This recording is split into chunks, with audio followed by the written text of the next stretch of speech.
కొత్త తోటల పరిచయ కార్యక్రమానికి స్వాగతం. మీరు చూస్తున్న తోట కర్ణాటక రాష్ట్రం లక్ష్మీపురం క్రాస్ దగ్గర రోడ్డు గ్రామం వచ్చింది. రైతు పేరు రమేష్. 30,000 మొలకలు 2 కోతలు అయ్యాయి. ఇప్పటికైతే తోట అయితే బాగానే ఉంది. కానీ ఆయన ఏప్రిల్ నాటి తోట మాత్రం గృతిగా మాత్రం చెట్టుకు మూలకాయలు మాత్రం ఉన్నాయంటున్నారు. విత్తనం వచ్చి పశు. ఇప్పుడు వైరస్ గురించి ఆరాధించారు. సహా విత్తనం వైరస్ ఒకటి, పశు వెరైటీ మాత్రం వైరస్ లేదు. మనం కూడా చూస్తున్నాం. తోట బాగుంది. ఇవి 2 కోతలు అయ్యాయి. తోట కూడా బాగానే ఉంది. ఏదేమైనా ఆడదానికంతా మంచిగా భగవంతుని మనస్ఫూర్తిగా ప్రార్థిస్తూ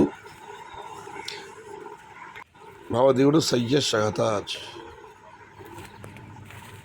స్ఫూర్తి ప్రదాత నా ఈ కృషి శక్తి ధీశక్తి సర్వము సహధర్మచారినిగా సహభాగినిగా సదా నా మదిలో మిదిలి నా అర్ధాంగిని దివ్యస్మృతికి అంకితం.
మీరు కూడా మీ యొక్క తోటల సమాచారాన్ని మన యూట్యూబ్ ఛానల్ సయ్యద్ షహతాజ్ ద్వారా ఆనందంతో పంచుకోవాలనుకుంటే నా వాట్సాప్ నెంబర్ 9642 సెల్లు అడ్డంగా పెట్టి వీడియోస్ పంపండి. యూట్యూబ్ అప్లోడ్ చేయడానికి అనువుగా ఉంటుంది. సదా మీ క్షమాన్ని కాంక్షించే భవదేవుడు సయ్యద్ షహతాజ్. అన్నదాత సుఖీ భవ.